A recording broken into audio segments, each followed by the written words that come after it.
Greetings and welcome to the Lafayette community. Behind me we have Scott Hall, which houses the Advising and Co-Curricular Programs office. My office is here on the second floor. What we're going to do today is talk to you a little bit about what goes on in this building and how we can serve and be a resource to you. So come on in. Okay, so currently we're on the second floor of Scott Hall, which houses our dean structure. So as a first year student, you're a part of this advising network that includes your faculty advisor, your dean, partner, and peer mentor. So within the dean structure, every year that you're in college, you will have a dean that will help you and serve as backup to your academic advisor throughout the 4 years that you're here. As I mentioned before, I'm the dean of first year students, so what you can expect from me is a lot of just help in terms of helping you navigate the different resources that are available to you, as well as just navigating college and the curriculum overall. I serve as a backup, as I mentioned, to your academic advisor, who helping you kind of get through some of the difficult situations that you might go through, as well as monitor your academic progress to ensure that you're doing everything that you need to do to be successful here at the college. Well, I reached out to Dean Morris when I was struggling academically and just needed that advice, and it definitely helped. I think he's there to provide that support if you need it. An academic advisor for me is a professor who's going to help you explore your academic and career options. They're going to meet with you usually about 2 times a semester, but you can definitely meet with them more than that. You will discuss how you're doing in your classes, what you can do to improve your weaknesses and your strengths, and how you can use that to accelerate your learning in the particular field that you choose to. I'd say that through meeting with my academic advisor, I learned a lot about how the field that I thought I wanted to do was not really a good fit for me, and I was finding a different passion.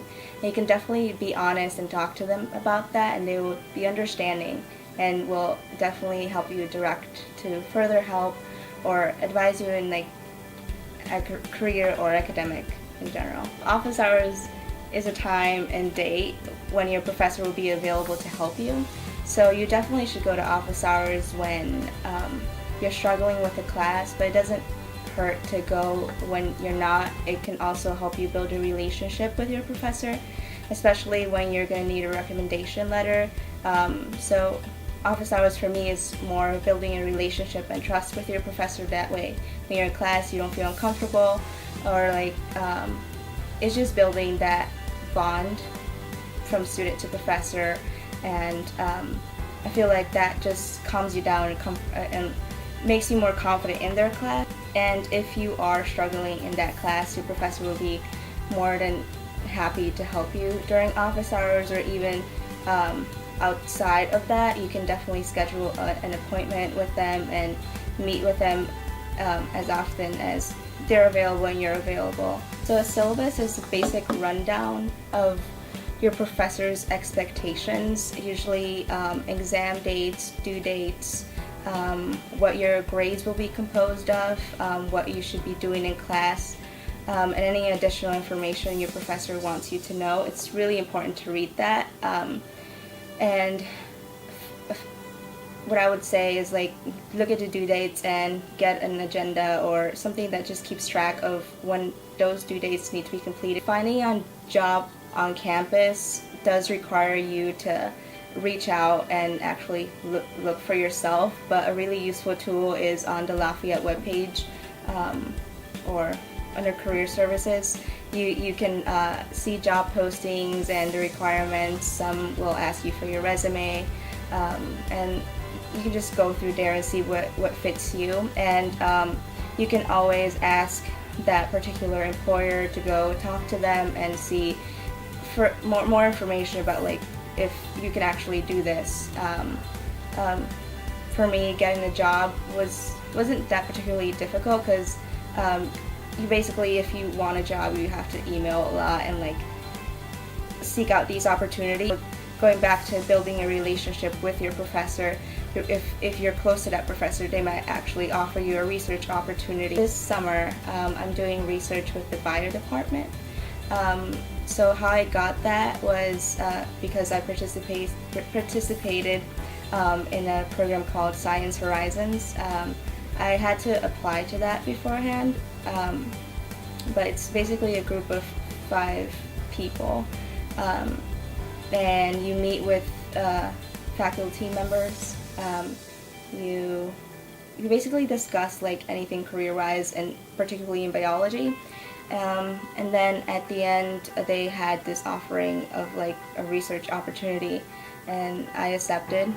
So there are a lot of different ways to get academic support already with your class deans or your campus advisors, your faculty advisor, a mentor that you've seen, someone, one of your professors.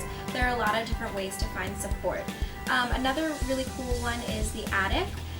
Part of the attic is that you can get tutoring from there in a lot of different classes. There's also SIs, which are supplemental instructors.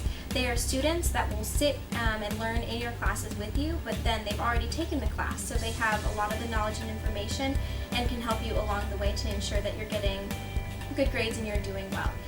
There's also something called the writing program, which comes out of Professor Christian Tattoo, and he has what's called Writing Associates, or WAS, and they are the ones that are a part of your FYS, your first year seminar, who help you to actually write the paper. So you're understanding what it's like to write a real college paper.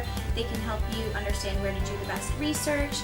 They can help you with grammar, and they also help you kind of with the flow of your paper so you know how to write them. Another really cool aspect of getting support here is you can find someone called a note taker.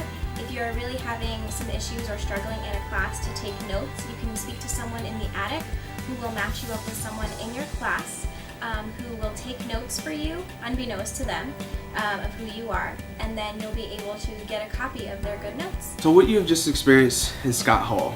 The Advising and Co-Curricular Programs office is housed here. All 3 floors are here to help you as a student. Again, to recap, on the first floor you have scholarships and fellowships as well as health professions. On the second floor you have your deans, and on the third floor you have your attic, which houses tutoring, structured study, as well as support for student athletes and English as a second language. As you heard from Bree and Sylvia, there are a lot of things that are available to you as a student, so we hope that you take advantage of them.